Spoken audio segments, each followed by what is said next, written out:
Eagle Nation, today is Victory Monday, but more importantly, it's officially 7 seed Monday for the Philadelphia Eagles. Nobody can take it away from us in the last 2 weeks but the Eagles. So go get the job done. This is Philly Talk with Philly Mike. Talking sixes in the bird gang, that's I like. Competition, we ain't scared, yeah, that's what we like.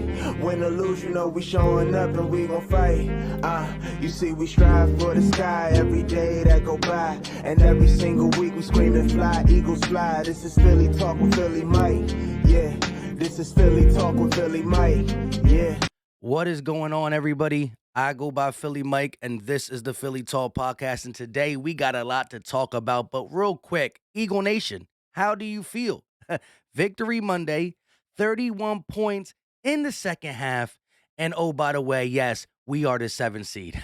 We got a lot to talk about. But before we do that, Eagle Nation, help your boy out and hit that like button. Subscribe if you are new, and ding that notification bell so you know when these videos drop. Keep that roots going, baby! Roots on three. 1, 2, 3, roots. It ain't old yet, and we gonna keep it going until we're saying that the week of the playoffs. Yes, the playoffs. And I know a lot of people in the live play-by-play, including myself, were like, why are we talking about playoffs in the first half when you saw that disgusting type of football? But the reason we're talking playoffs is because the team that we saw in the second half is a team that can compete in the NFL. And if the Eagles can find a way, young quarterback, young coach, young play caller, young quarterback coach, young player, young skill players, if we can find a way to play 4 quarters like that, well, we are going to be able to compete. A lot of people are saying we're going to get blown out if we make the playoffs. Well, hold up, wait a minute. Let's make the playoffs, and then we cross that bridge when we get there. These are teams saying that have no chance to make the playoffs. Cough, cough, the Giants. Cough, cough, Washington. After that debacle, getting blown out by the Cowboys. Can't even control their players on the sideline. We'll get to that. But one of the biggest things talked about on Twitter was Jalen Hurts missing Dallas Goedert. I was upset too, watching it live. But again, listen to his explanation about how and why he missed Goddard. When we play this clip, you won't see him talking because I don't want to get, demonetized. So it's just the voice behind him. But listen to what he says closely about that play. Busted coverage. How'd you see it? Well, put the play in, and we're expecting 7 bracket. So basically 29, the safety, McKinney from Alabama. He's bracketing Rager, and they're playing kind of in and out, right? But they're in quarters, cover 7. So you got to find a single, maybe. But in their play, what I was coached to do, just go through it as a pure progression, work the shallow to the running back coming, only throw that versus a certain look. And my shallow popped, and McKinney fell off and drove on the shallow after I threw the ball. So McKinney made a really good play, and they busted the coverage backside, so he was wide open over there. So my pre-snap look did not give me what I wanted to throw the corner to Dallas, but definitely looking after the fact. It's easy to say throw them the ball, but hey, you're going to miss something like that, And as a quarterback, you want to play on schedule and get the ball out on time and try your best to do that. And just trust your preparation and your reads and your progressions. And you're going to have guys that pop, but you got to try and stay on schedule and do those things, and those happen. Looking back at the play after hearing them, I kind of agree. McKinney was on Rager, and a shallow crosser was Quez Watkins. McKinney being a guy who was drafted out of Alabama high, he just got to stay healthy, high football IQ, jumped off of Rager as the ball was in the air and closed on Quez Watkins and made a great play. Now, that was a bang, bang, boom, boom. I think Nick Sirianni is trying to eliminate some of his reads throughout the play, which you do for a young quarterback, and he will grow on that. And so it was bang, bang, boom.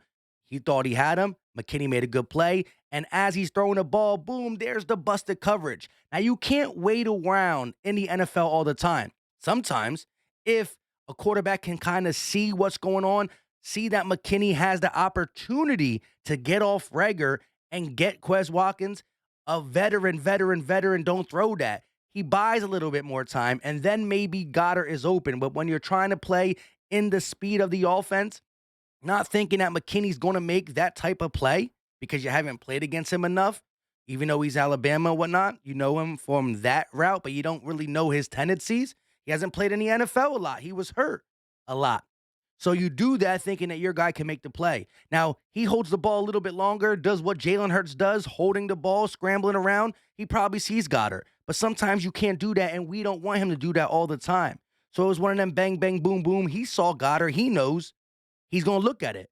But one more time, he said that pre-snap, he looked at what the Giants were showing, and he didn't think Goddard was going to be that wide open. And it wasn't that Goddard just got open. It was a busted coverage, which you rarely see in the NFL unless you're playing the Giants. But McKinney wasn't part of the busted coverage. It was whoever the other safety was, and maybe Logan Ryan. I don't know exactly what cornerback, but you got to give credit where credit's due. Now, I talked about Washington imploding kind of, right?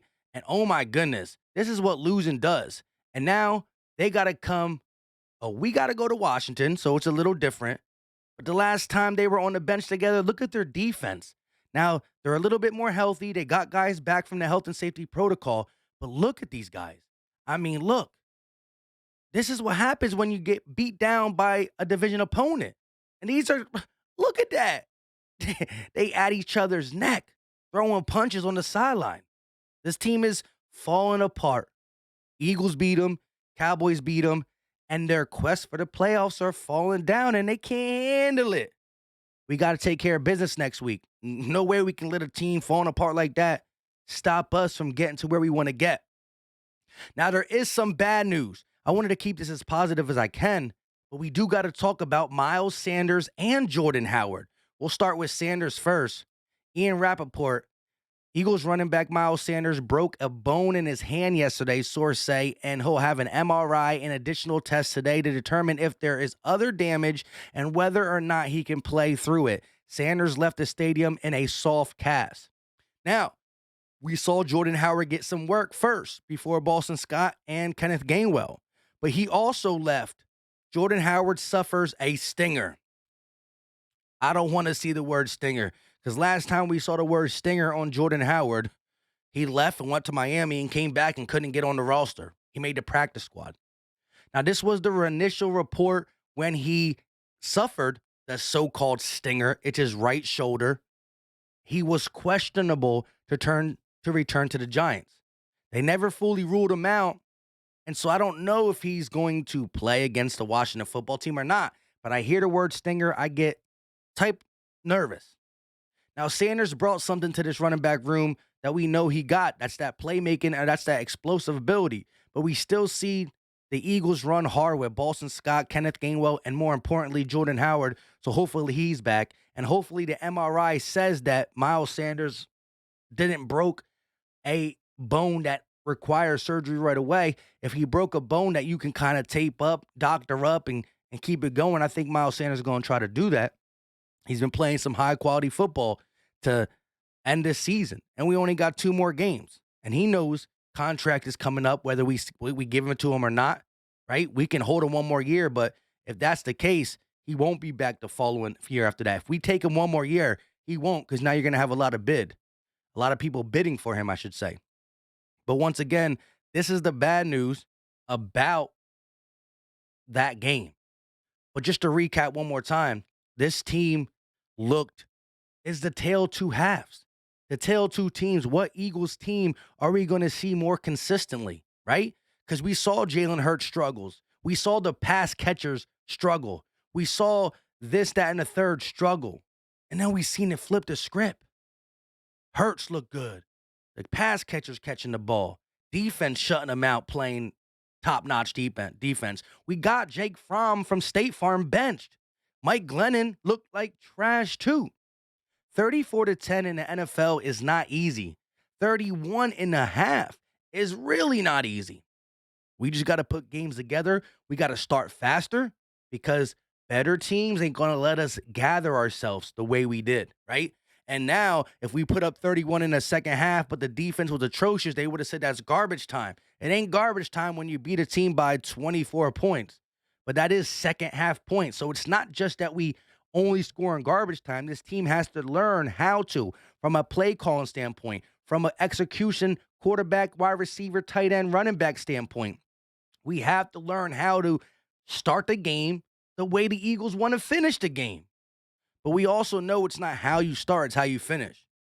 But you just can't spot other teams like we've been spotting the Washington football team, like we spotted the New York football Giants. But once again, Jalen Hurts' explanation was beautiful, shows that he understands, and that's what gives me the confidence to say, I love his attitude, I love his demeanor. His playmaking ability is there. The clutch ability when he needs to need to make a throw, it's there. The rushing ability is there. So it's just the accuracy, decision-making, and timing. I think he's a little slow to get to his second and third progression. That's why sometimes down the field, he underthrows people. You can get that developed.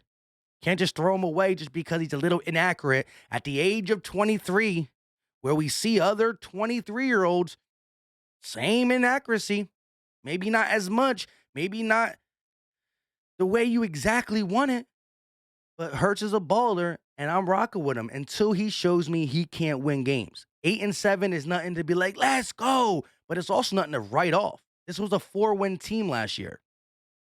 And the experts didn't expect us to be where we're at.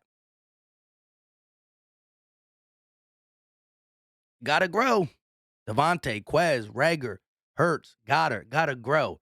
But while growing, while having 3 picks in the first round next year, while having a boatload of cap space, if this team goes 9-8, 10-7, playoffs, you already know where we are, all the way up. And it all started. The team really came together, and Nick Sirianni understood what this team needs to do once we started playing.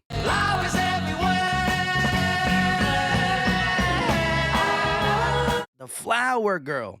With all that being said, let me know all your thoughts in the comment section on the game, right? Let me know how you felt about the first half, the second half, how you feel about Jalen Hurts' response, how you feel about the Washington football team imploding. The Giants stink. Us going to the playoffs, even though the haters think we gonna get beat badly first round. Leave all your thoughts in the comment section because Eagle Nation, y'all know, y'all, football, we are out. Peace.